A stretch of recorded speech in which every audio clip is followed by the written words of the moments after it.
morning, and it is a very early morning, which generally only means one thing. Yep, I'm finally off to a drift day. The last time I took a car to a drift day was 2016. Bit of a snap decision. I'm not really organised for this day at all. I woke up yesterday morning knowing there was a drift day at Yarmouth today. I thought I'm going to go. So spent the whole day yesterday finishing up all the little bits on the car, and there was a lot, just little bits and bobs, bonnet pins, harnesses, put the passenger seat in. Took me the whole day, but I made it. The car's on the back, I'm on my way, and yeah, let's see how this little thing drives.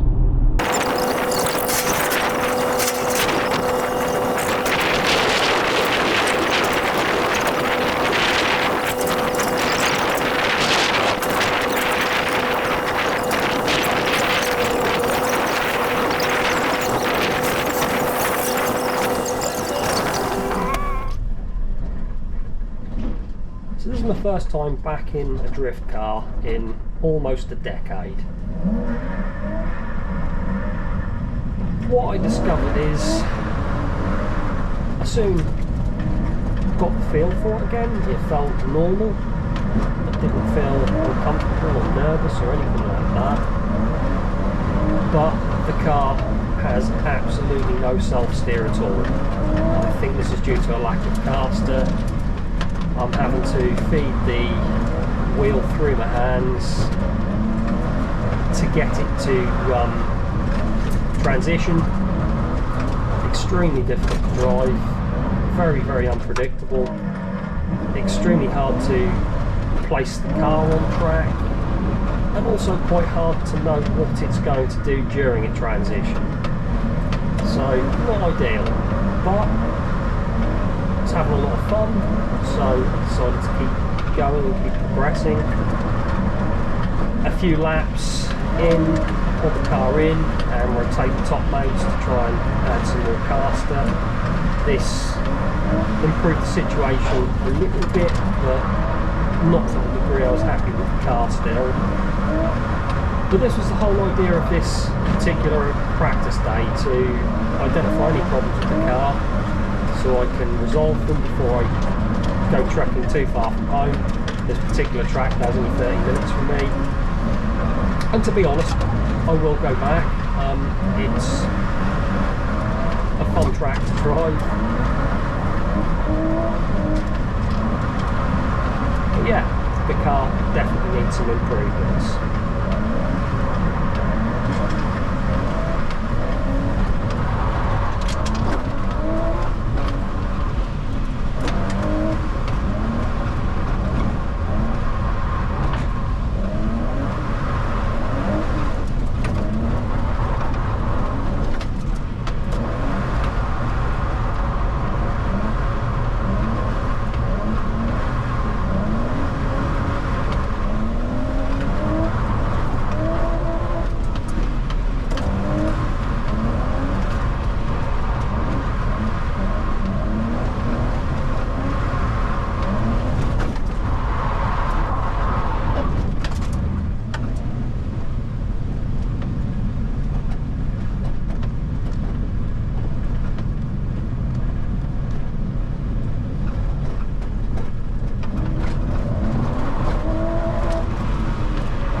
Bit of an oopsie.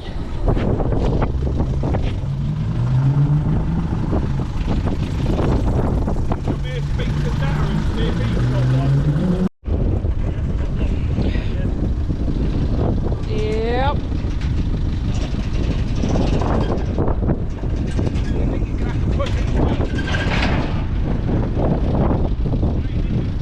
I'll just slide off the sill now. What am I just dragging?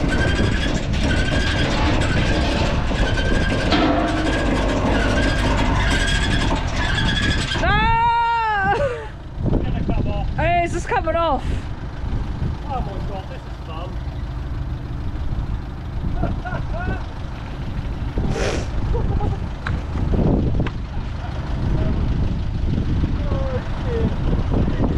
Alright, thank you. Do you want me to get the jack or not? Right, he's going to lift it with his bucket. Come here, thumbnail, innit? Oh, you and your bleeding thumbnail. You don't get YouTube ratings for this, mate. Well, exactly.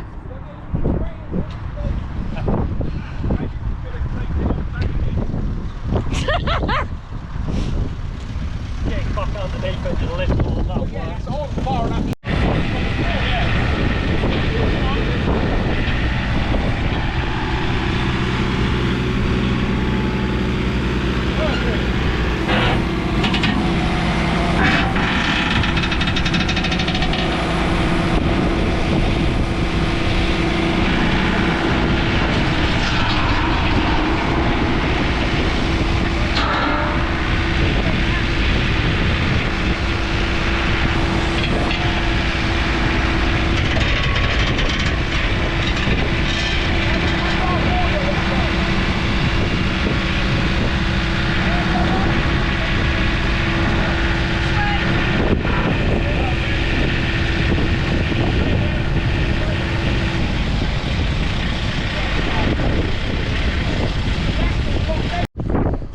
So that's the end of my day.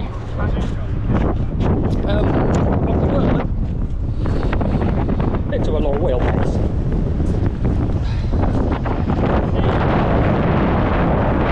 Right, seems to catch it a lot better than concrete wall would. Everything seems okay under here, apart from the front control arm, low control arm, trailing arm I should say. Snap clean in half. But I've had fun. The car's pretty sketchy. Just going to sit in the car to point me over here. The car is pretty sketchy. It's got absolutely no self-steer at all. I've tried rotating the top mounts to give it a little bit extra caster to sort of counteract for this, but it's just got no self-steer at all. You let go of the steering wheel and it just stays exactly where it is regardless of what I do with the top mounts. So it makes it really, really difficult to drive.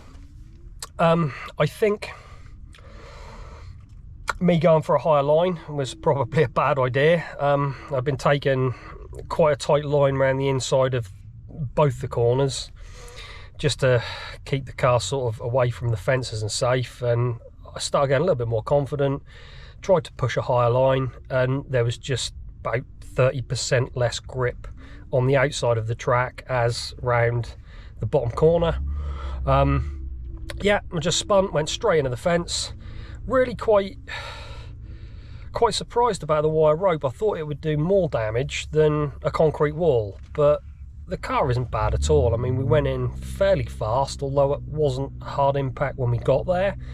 So I think the wire rope catches you to a point, and yeah, it just hasn't done hardly any damage at all. The rear bumper is still good. The bash bar on the back needs either bending back or replacing, and a new rear trailing arm, and I think that is about the full extent of the damage, if I don't find anything else when I start stripping it down.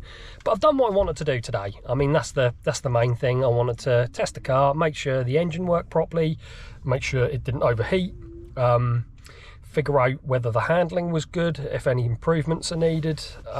The steering angle kit, just with the lack of self-steer, I think it wants a load more caster, but I think what I'm probably best off doing is just buying either an SLR or a GK Tech full angle kit and bolt it on and be done with it. And then I won't have any more experiences like today, because it is a bit of a waste of time and money when you get to an event and the car doesn't do what you want it to do. And it did just feel quite difficult to drive, quite unpredictable. I was pushing my luck really, going for the higher line on the track, but that's me, that's what I do. I've had fun, and that'll be it for this video, so we'll see you all soon.